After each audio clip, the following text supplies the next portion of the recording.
गाय के दूध की गणित देखो, मैंने इससे पहले दो वीडियो बनाए थे, जिसमें एक में मैंने कहा था कि हिंदुओं की व्यवस्था में चार चीज़ें गड़बड़ हो गई, जिसमें से एक गायों को घर से निकालना और फिर गन्ना वगैरह। और एक मैंने वीडियो बनाया था जिसमें मैंने कहा था कि आजकल घरों में बिलोना नहीं हो रहा और चक्कियाँ नहीं चला रही, तो औरतों के पेट थोड़े कच्चे रह रहे हैं, जिसके कारण वो एक दो बच्चे ही पैदा कर पाती है। फिर इसके बाद में बिलोना नहीं होने के पीछे कारण ये है कि दही से मक्खन नहीं निकाल रहे, क्योंकि घर में दही नहीं है, घर में दूध नहीं हो रहा।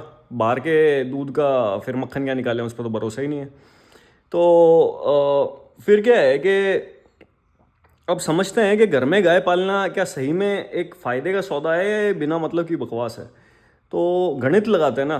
तो गणित क्या है कि अगर बाज़ार में खरा दूध 50 रुपये किलो बिक रहा है, तो जो घर में लागत पड़ती है ना, जिसकी जो घर में वो दूध पड़ता है, तो वो लगभग 25 रुपये किलो पड़ता है। ठीक है, चारा वारा गाय का रहना वहना सब मिला के। तो जब आप दू अगर सबसे पहले ये समझोगे, क्या गाय से हमें सिर्फ दूध ही मिल रहा है? भाई, जो शाकाहारी है ना, उसकी व्यवस्था में गाय बहुत ज़्यादा कीमती हिस्सा है। छोटा मोटा हिस्सा नहीं, बहुत ज़्यादा कीमती हिस्सा है। एक हिस्सा सबसे पहला दूध, दूसरा घी, छाछ, पनीर, मक्खन, जिसे फिर छीना, जिसे पनीर भी कहता है। तो दूध को फाड़ते हैं तो एक छीने का पानी बनता है, वो अलग है। और जो एक छीना बनता है वो अलग है। छीने का पानी है वो वे प्रोटीन उसमें आ जाता है, और जो छीना है उसमें जो सफ़ेद ठोस हिस्सा है उसमें केसिन प्रोटीन आ जाता है, जितना मुझे पता है, और मेरे ख्याल से मुझे सही पता है। तो ये एक अलग चीज़ है। ठीक है, दूध जैसा व्यवहार नहीं करेगा। घी, अब ये सारी की सारी चीज़ें अलग अलग है। ये ऐसा नहीं है कि छाछ भी शरीर पे एक जैसे काम कर रही है तो दही भी वैसे ही कर रहा है, तो घी भी वैसे ही कर रहा है, तो पनीर भी वैसे ही कर रहा है, तो दूध भी वैसे ही कर रहा है, और दही भी वैसे ही कर रहा है। ऐसा नहीं है। और दही में पानी मिला करके उसे घोट लिया तो मट्ठा बन गया जो, तो वो अलग तरीके से व्यवहार कर रहा है। दही की मलाई निकाल करके उसका मक्खन निकाल करके जो बचा वो छाछ है, वो अलग तरीके से काम कर रहे हैं। सब अलग तरीके से काम कर रहा है। तो ये सारा आहार जो, मतलब ये जो पाँच छः सात चीज़ें बन रही है ना, ये हमारे जो शाकाहारी है ना, उनके खान पान की व्यवस्था का बहुत कीमती हिस्सा बन जाता है। ऐसा वैसा हिस्सा नहीं है। और जब ये कीमती हिस्सा बन जाता है तो दिन भर में, जैसे पनीर की सब्जी हो गई, दूध पीना हो गया, घी काम में लेना हो गया, दही काम में लेना हो गया। अगर दूध पी लिया सुबह, तो ऐसा नहीं है कि खाना दही से नहीं खाया जा सकता, खाना दही से खाया जा सकता है। और आप रोटी खाओगे तो उसके ऊपर घी लगा हुआ होएगा, तो घी अलग से काम में आ रहा है। और खाने के ऊपर आप छाछ पी जाओगे तो वो अलग से काम में आ रही है। और वही जिसके घर में मक्खन हो रहा है, वो मक्खन भी काम में ले रहा है कि मिश्री में मिला करके मक्खन मिश्री खा ली, है ना। तो और फिर कई कई जगहों पे क्या है कि जैसे लस्सी पंजाब में चल रही है, ये सब अलग अलग तरीके के आहार हैं, और ये सब अलग अलग तरीके से शरीर में व्यवहार करते हैं। और सबके आयुर्वेदिक हिसाब से फायदा और नुकसान जो अलग अलग है। मतलब नुकसान, मतलब अगर किसी तबीयत खराब है तो वो ना पिए, और उस तरीके से। तो इतनी सारी चीज़ें जो हमारे खाने का हिस्सा बन रही है ना, रोज़ की सेहत को सही रखने के लिए, तो उनमें क्या रुपए की गणित लगानी ठीक नहीं है। गणित ठीक है।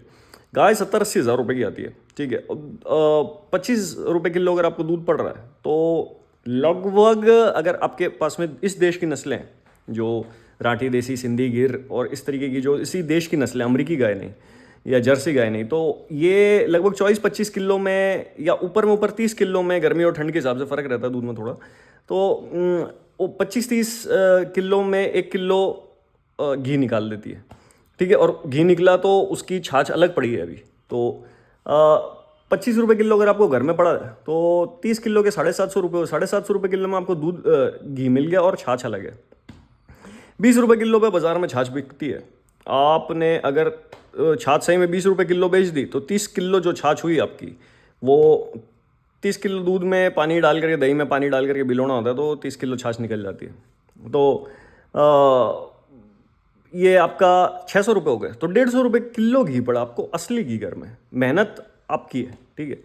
और अगर आपने छाछ मान लो 10 रुपये किलो बेची, तो भी आपको ये 450 रुपये किलो बेच पड़ा। और अगर आपने बेची ही नहीं, तो घर में ही ख़त्म कर लिया जितनी भी थी, तो आपको वो 750 रुपये किलो का घी पड़ा असली, जो कि असली घी का बाज़ार में भाव 2500, 3000, 3000 रुपये, 2000 रुपये किलो तो है।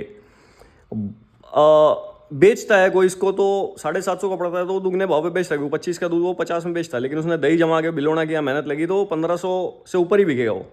1600, 1700, 1800, 1900, 2000 ऐसे। और फिर अब आप ऐसे समझो कि जो चीज़ आपको खरे भाव पे 2,000 रुपये किलो बाहर मिल रही है, मैं सही मतलब कम भाव ही लगा रहा हूँ, ज़्यादा ऊंचा भाव पड़ता है, ये पड़ जाता है खरा दूध 2,200-2,500 रुपये किलो तक, और मैं किलो पे गिन रहा हूँ, लीटर पे नहीं। तो लगभग 10% का फ़र्क है किलो और लीटर में। तो ये जो घी है ना अपने को जो पड़ रहा है, तो ये अपने को बाज़ार में अगर मान लो महीने में आपके घर में घी घी ज़्यादा खाना चाहिए, ठीक है। वैसे घी के शरीर में बहुत फ़ायदे हैं, और आयुर्वेद में ऐसा कहा है कि उधार ले और घी खाओ, उधार ले पर घी खाओ, एक ही चीज़ के लिए आयुर्वेद में उधार लेके खाने के लिए कहा है।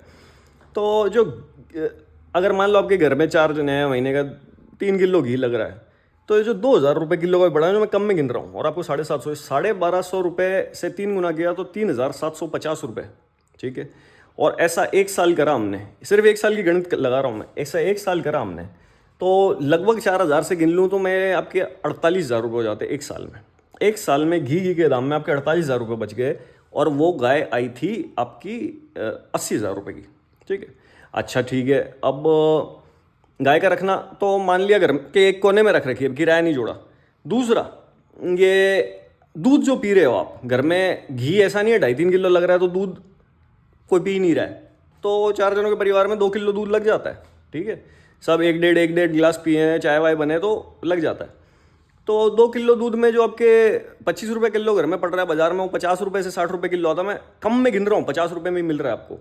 तो जो 50 रुपये में आपको मिल रहा है, ये 50 रुपये में ये आपके रोज़ के 2 किलो दूध पे जो आपको 100 रुपये का पड़ता है, वो आपको 50 का पड़ रहा है, क्योंकि आधा का पड़ रहा है। तो आपके 50-50 रुपये रोज़ बच रहे हैं, और 1,500 रुपये महीने के बच रहे हैं, और साल के 18,000 रुपये बच रहे हैं। एक ही साल की गणित लगाई हमने, गाय ऐसा नहीं 1 साल बाद गुजर जाती है, वो बछड़ा भी पैदा करती है। तो आपके 18,000 यहाँ बच गए, वहाँ लगभग मैंने 45,000 गिन लिए घी में। 45 और 18 को भी हमने और राउंड ऑफ कर दिया, 15 गिन लिया, तो 60,000 रुपये ही हो गए। क्या आप घी खा रहे हो? क्या आप दूध ही खा रहे हो? क्या आप दही नहीं खाते? दही खाते हैं। क्या आप पनीर नहीं खाते? पनीर खाते हैं। इनकी गणित लगाओगे ना तो 1 साल में गाय फ्री हो जाती है। 1 साल में गाय जितना दूध देती है ना, देसी नस्लें, इस देश की देसी नस्लें, अमरीकी गाय 10-12-13-14 लीटर या कई कई बहुत ज़्यादा दूध दे देती है पूरे दिन का मिला के। लेकिन ये जो देश की नस्लें हैं ना, ये 6-7 लीटर ही देती है लगभग एक दिन में, तो वो थोड़ा सा महंगा पड़ता है। लेकिन उसके बावजूद भी इनके दूध थोड़े से गाढ़े होते हैं, इनमें थोड़ा सा घी की मात्रा थोड़ी ऊंची रहती है। लेकिन अब घी ज़्यादा है, अगर मतलब गरिष्ठता ज़्यादा है, अगर ज़्यादा गाढ़ापन है, ज़्यादा चिकनाई है, तो पेट ज़्यादा जल्दी भर जाएगा ना उससे, क्योंकि वो ज़्यादा कैलोरीज, ज़्यादा ऊर्जा दे रही है पेट को। अगर पेट जल्दी भर जाएगा तो आप उस चीज़ की मात्रा कम खाओगे ना, तो वो गणित वहीं पे आकर के इकट्ठी होने लग जाएगी। मतलब वो सस्ता ही पड़ेगा, या वो उसी दाम का पड़ेगा जिसमें अमेरिकी का पड़ता है। और मैंने आपको फिर से बताया कि गणित मैं आपको देसी गाय की बता रहा हूँ, जिस देश की नस्ल है, अमेरिकी गाय की पे मत जाओ भली। और देसी गायों का जो मैंने आपको दूध और घी बोला है ना, देसी गायों के घी 2,000-2,200 रुपये किलो से नीचे आसानी से खरे मिलते नहीं हैं। 2,500-3,000 रुपये किलो के भाव रहते हैं इनके और घी के। तो जो देसी गायों के आपको घर में पड़ रहा है ना, ये भाव सही है, ठीक है। अब ये सवाल भी उठता है कि एक दिन में गाय कितना, देसी गाय 6-7 किलो दूध दे देती है, ठीक है। तो अगर आप सीधे सीधे तरीके से लगाओ तो मैं 6-7 किलो, मैंने दूध, दही, घी, छाछ, पनीर कुछ भी नहीं गिना, मैंने गिन लिया, मान लो 6-7 किलो दूध दिया तो हमने 6 किलो से गिन लिया। 6 किलो दूध मैं बाज़ार से लेकर के आता तो मेरे को पड़ता ये 6 दिया 300, मेरे को अब घर में पड़ा 150, तो मेरे रोज़ के 150 रुपये बचे। 150 रुपये बचे तो मैंने 4,500 रुपये महीने के बचा लिए। 4,500 रुपये महीने के बचा लिए तो मैंने साल के 54,000 रुपये बचा लिए, ठीक है। 54,000 रुपये मैंने बचा लिए। अब और यही गणित मैंने लगभग 60,000 रुपये की गिनी थी। अब देसी में थोड़ा सा फ़र्क आ सकता है, क्योंकि देसी मतलब क्या है कि देसी में घी थोड़ा ज़्यादा रहता है। देसी में कई लोग कहते हैं किलो में 70 ग्राम निकलता है 1 किलो दूध में, लेकिन 40-45 के आसपास निकल जाता है, मतलब 40 निकल जाता है। और अमरीकी में 32-33 ग्राम निकलता है 1 किलो पे, ऐसा नॉर्मल नंबर है। तो साधारण आंकड़े हैं। तो अब हमें ये बात समझ में आ गई, तो क्या अगर आपने 80,000 रुपये में गाय खरीदी और उसको घर में आपने एक जगह दे दी, उस जगह पे वो रह रही है, तो घर में एक कमरे जितनी जगह ले लेती है, समझ लो 1 या 2 गाय रखी है, तो आपका जो बाड़ा है जहाँ पे गाय रहती है वो 1-2 कमरे जितनी जगह ले लेती है। तो वो जो अगर 1-2 कमरे जितनी जगह ले रही है, उतने का कुछ किराया भी होता आपका, आपने उतनी जगह उसके लिए रख रखी है, तो क्या वो नुकसानदायक सौदा है? नहीं। लगभग 1 साल में गाय अपने आप को फ्री कर देती है, फिर वो बछड़ा देती है।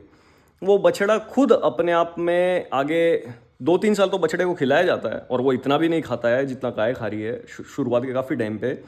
फिर उसके बाद वो खुद गाय बन करके दूध देती है। ठीक है, तो ये गाय आपको 80,000 रुपये में खरीदनी भी नहीं पड़ी। और बस गाय में एक चीज़ है कि वो कांच है, मतलब कि भाई किसी दिन गाय को कुछ बीमारी हो गई या वो गाय गुजर गई तो आपके 80,000 रुपये एक साथ में जो आपने खर्चे थे उसे खरीदने के लिए वो डूब गए। लेकिन ऐसा होता नहीं है कि एकदम से गाय गुजर गई, ठीक है, वरना तो पूरी दुनिया में दूध बिकता कैसे अगर गाय गुजर ही रही होती सिर्फ, तो वो जिंदा है तभी तो दूध आ रहा है। तो प्रैक्टिकल नंबर यही है कि ऐसा होता नहीं है कि एकदम से गुजर गई, कुछ ऊंच नीच होती है तो होता है। ठीक है, और जिनकी 40-50 गायें एक साथ है तो उनमें ऐसा होता रहता है कि हर थोड़े टाइम में एक बार एक गाय चली गई, क्योंकि बहुत सारी है तो उनमें से एक एक जो जिसका टाइम आता है, उम्र होती है या कोई बीमारी हो गई तो वो जाती है। चलो, सारी बातें हमें समझ में आ गई। अब गाय का क्या सिर्फ दूध और वही काम कर रहा है? नहीं, गाय के गौमूत्र तो दवाई का काम करता है, सो करता है। गौमूत्र से हट कर के जो गाय की का गोबर है, जो पोठा है, इसको जब थेपड़ी बना देते हैं दीवार पे चिपका करके, सूख जाता है तो ये ईंधन का काम करता है भाई। गैस आपकी 1,000 रुपये की का एक सिलेंडर आता है। ये जो थेपड़ियाँ हैं आपकी, ये आपके फ्री की पड़ी। और सबसे पहले तो ये आपके खाना बनाने और के गैस वैस का खर्चा बचाता है। साल के अगर मैं मान लूँ एक सिलेंडर भी महीने का एक सिलेंडर भी बचा दिया अगर इसने आपका, तो साल के 12,000 रुपये नहीं हो गए सिलेंडर के। और ये गणित कौन जोड़ेगा? और फिर इससे जो राख बनती है, राख जो थेपड़ी के जलने से राख बनती है, वो उससे बर्तन मांजे जाते हैं। तो वो आपके साबुन सरफ जिससे आप बर्तन मांजते हो उसका खर्चा बचाता है। राख में थोड़ा सा शायद कोयला वोयला मिला करके इससे मंजन भी किया जाता है, तो आपके मंजन का खर्चा भी बचाता है। पर ये तो छोटे खर्चे हैं बर्तन मांजने वाला, और तो, लेकिन बड़ा खर्चा एक गैस वाला है। और दूसरा बड़ा खर्चा जो मैंने खाने की चीज़ों का बताया वो है। और तीसरा, गाय पास में रहती है तो गाय का वातावरण पे असर होता है। इंसानों के पास में रहने के लिए मोटे रूप में 2 ही जानवर है, कुत्ते और गाय। और कुत्ते और गाय में से मतलब फिर तीसरा बिल्ली है, फिर बाकी आप कीड़े मकोड़े और जीव जंतु गिनो तो छिपकली है, मच्छर है, मक्खी है, लेकिन मोटे रूप में गाय और कुत्ता रहता है। तो गाय और कुत्ता जब रह रहा है ना आपके पास में, तो गाय का इनका हर चीज़ का वातावरण पे असर है। आप यहाँ पे हो तो आपका भी आसपास के वातावरण पे कुछ असर हो सकता है। कई लोग नकारात्मक होते हैं, पास में जाते हुए अच्छा नहीं लगता, कई सकारात्मक होते हैं, उनके पास बैठने में अच्छा लगता है। तो ये जो गाय है ना, इसका वातावरण पे असर है। जैसे मेरे को एक बार एक आयुर्वेद के वैद्य ने कहा था कि अगर किसी को मधुमेह है, मतलब डायबिटीज़ है, तो साल में 1200 किलोमीटर चले और साथ में गाय होए तो ठीक हो जाता है। भाई वो तो वैद्य ने कहा था, मुझे नहीं पता है कितनी परखी हुई बात है, लेकिन गाय का आसपास के वातावरण पे असर होता है। जब आप गाय के सर पे हाथ फेरते हो, आप गाय के आसपास जैसे उसका दूध दूहने जाते हो, उसको चारा देने जाते हो, तो आसपास आप उसके वातावरण में रहते हो ना, उसका असर होता है। ये सब कीमती असर है। और आप समझो, पुराने लोगों ने इतने सारे जानवर है धरती पे, उनमें से सिर्फ एक ही जानवर को अपने घर में जगह दी है। एक तो फिर गाय के बाद में भैंस देख लो, कोई बकरी रख रहा है, कोई भेड़ रख रहा है, कोई ऊँट रख रहा है, ऊँट नहीं रख रहा है। पर मोटे रूप में गाय को ही माता माना जाता है, भेड़ को, बकरी को ऐसा माता नहीं माना जाता। तो मोटी जगह गाय को दी गई। और जो गाय का किराया है, जितनी जगह में वो ले रही है, अगर वो किराए को भी गिनोगे कि इतनी जगह में हमने एक कमरा बना लेते, हम उसको किराए पे चढ़ा देते, तो भी आपका वो किराया भी, जैसे पहले साल में वो खुद को फ्री कर रही है, तो दूसरे साल में आपके किराए को फ्री कर देगी। ठीक है, बस ये व्यवस्था बड़े शहरों में करनी मुश्किल है। ठीक है, गाय पालना, जैसे दिल्ली, बम्बई, या बम्बई में तो फिर भी अगर जगह है, जैसे शहर के बाहर जाओ तो, पर दिल्ली जैसे शहर में है तो, या जो लोग बाहर से जाकर बेंगलोर में नौकरियां कर रहे हैं, उन शहरों में करना मुश्किल है। लेकिन अगर उन शहरों में करना मुश्किल है, तो ये सारे लोग जो बड़े शहरों में बाहर से जाके नौकरी करते हैं, ये सब कहीं ना कहीं, ज़्यादातर लोग, सारे तो नहीं पर ज़्यादातर लोग एक छोटे शहर से गए होते हैं। और अगर वो एक छोटे शहर से गए हैं तो उनके पास में एक छोटे शहर में अपना घर होता है, तो आप वहाँ गाय पाल सकते हो कि उस घर में भी कोई लोग रह रहे होते हैं। ऐसा नहीं है कि पूरा पूरा परिवार ही चला जाता है, ज़्यादातर बच्चे जाते हैं कमाने, माँ बाप घरों भी होते हैं। तो उन घरों पे अगर गाय पाल लो आप, तो वहाँ से आपकी मोटी दिक्कत जो है घी की, बाज़ार में ख़राब घी की मिलती है ना, वो आपकी ठीक हो जाती है। और घर पे, उस घर पे आपके जो घर पे रह रहे हैं, जो आपके गांव में लोग रह रहे हैं, आपके घर पे जो रह रहे हैं, आपके छोटे शहर में जो लोग रह रहे हैं आपके परिवार के, वो उन लोगों को बाकी का तो खरा खाना मिलता है, घी तो आपको भेजा भी जा सकता है क्योंकि वो ख़राब नहीं होता। बाकी का खरा खाना वो उन्हें अपने घर पे तो मिल रहा है, आपको परिवार ज़्यादा स्वस्थ रह रहा है। और इसके बदले में दूसरी गणित लगाए हैं। तो दूसरी गणित क्या कहती है साहब? दूसरी गणित ये कहती है कि खोटा खाना खाया, केमिकल का घी गया, केमिकल का दूध गया शरीर में, इससे अजीब, मतलब जब से मैं सुन रहा हूँ केमिकल का दूध है, उसके कुछ टाइम के आसपास पहले से या लगभग पिछले 15 सालों में मैंने साइलेंट हार्ट अटैक सुनना शुरू किया है। पहले ऐसा नहीं हुआ करता था, पहले हार्ट अटैक 3 आया करते थे और उसमें भी छाती में दर्द होता था और अस्पताल जाने जितना टाइम होता था, पहला दूसरे में बच जाते थे, तीसरा कहते थे आखिरी होता है। अभी से 20 साल पहले ऐसा सुनने में आता था और अभी से 15 साल पहले ये सुनने में आने लग गया कि बैठे बैठे ही एकदम टॉयलेट में गए एकदम और मतलब कुछ भी कर रहे थे और एकदम से तो वो साइलेंट हार्ट अटैक होने लग गया। और लगभग इसी टाइम के आसपास ये खोटे दूध आने लग गए। खोटा दूध मतलब केमिकल का दूध, नकली दूध और केमिकल के घी और ये सब ज़्यादा होने लग गया। तो हो सकता है आपकी नाड़ियों को जाम करता हो, ऐसा होता हो, लेकिन मोटे रूप में मैं ये कहना चाह रहा हूँ कि वो जो इलाज का खर्चा है वो बचाओगे तो पहले तो बीमारी नहीं हो रही, बीमारी की तकलीफ से बच रहे हो और फिर इलाज के खर्चे से भी तो बच रहे हो। तो कुल मिला के गणित ये कह रही है कि अगर आपकी गाय 2-3 साल भी जी गई, देखो कांच है, अगर कुछ हो गया गाय को तो आपके रुपए खराब हुए, आपको दूसरी खरीदनी पड़ेगी।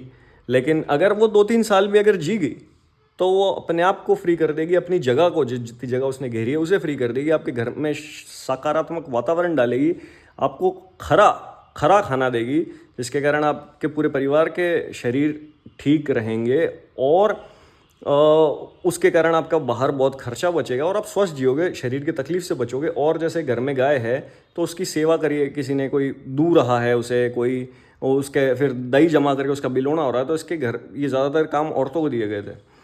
तो क्योंकि इनमें जो भी मेहनत होती है वो औरतों के शरीरों को मजबूत रखती है, जिससे उनको मतलब औरतों से जुड़ी हुई तकलीफ़ें नहीं होती, वो बच्चे भी आसानी से पैदा कर पाती है बिना ऑपरेशन के, नॉर्मल डिलीवरी, बिना चीरा लगाए पेट से बच्चा बाहर आ जाता है। और उनके जो भी ऐसे औरतों के जो शरीर के हिस्से होते हैं वो ठीक रहते हैं। तो ज़्यादातर घरों में औरतें गायों का काम करती हुई पाई जाती थी और कम से कम अगर गाय का दूध नहीं दूह रही तो वो बिलोना तो करती थी। तो वो अगर आपके घर में खरा दूध होएगा तो आप दही जमा करके बिलोना भी करने की सोचोगे कि भाई हम अपने घर का ही दूध अपना असली है तो घी तो अपना असली हो ही, मक्खन अपना असली हो ही। और मक्खन है, मक्खन शरीर के, जैसे मक्खन तो तभी होएगा जब बिलोना आएगा, बिलोने नहीं हो रहे तो बाज़ार में जो मक्खन मिल रहे हैं वो उनका कुछ पता नहीं है। तो अगर बिलोना हो रहा है आपके घर में और आपके पास मक्खन है तो माखन मिश्री कई चीज़ों में, दवाई में काम आ जाता है। तो मक्खन शरीर में अच्छी खासी चिकनाई देता है। मक्खन के खुद के अपने कई फ़ायदे हैं, पर मक्खन की आजकल ज़्यादा बात ही नहीं होती क्योंकि वो घर में होता ही नहीं। ज़्यादा से ज़्यादा बटर ले आओ, बाज़ार से बटर ले आओ, पर उसका अपने को कुछ पता नहीं है ना यार। तो मेरे तो यही समझाने का मतलब है कि गणित कह रही है कि गाय बहुत ज़्यादा सस्ता कर देती है चीज़ों को, और वही गाय आपकी 6-7 साल जी गई तो उसने तो आपके बहुत सारे रुपए बचा लिए, दवाई के बचाए सो बचाए, उसने आपके खुद की लागत के बचा लिए। आप रोज़ रोज़ 50 रुपये का 100 रुपये का दूध खरीद रहे हो, आपको पता नहीं चल रहा कि वो कई सालों में कितने सारे रुपए चले गए, घी में चले गए, दूध में चले गए, पनीर में चले गए, छाछ में चले गए, वो कई सालों में कितने चले गए आपको पता नहीं चल रहा। लेकिन आप गणित लगाओगे तो आपको पता चलेगा अच्छा इतने सारे रुपये चले गए। ठीक है, अब अगले वीडियो में बात करेंगे।